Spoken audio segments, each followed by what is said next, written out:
Dua gudang penggergajian kayu dan penyimpanan barang bekas di Tuban, Jawa Timur ludes terbakar api. Diduga berasal dari puntung rokok yang dibuang sembarangan oleh orang tak dikenal.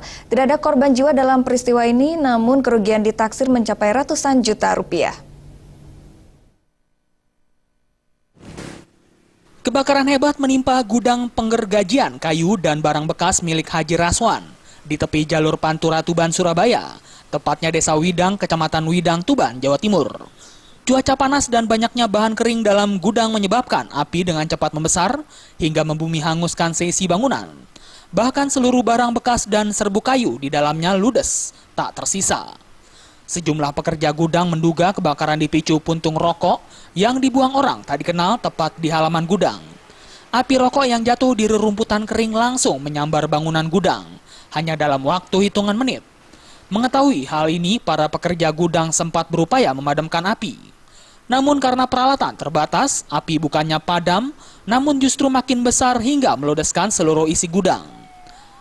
Api baru bisa dipadamkan setelah 2 unit mobil pemadam kebakaran Pemkab Tuban tiba di lokasi dan langsung melakukan pemadaman.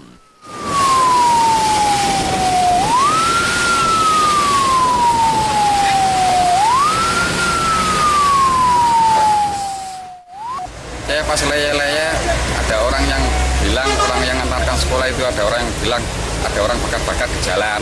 Itu apa karena orang bakar-bakar sengaja atau karena buntu rokok? Itu jaraknya antara gudang saya itu sekitar 20 meter.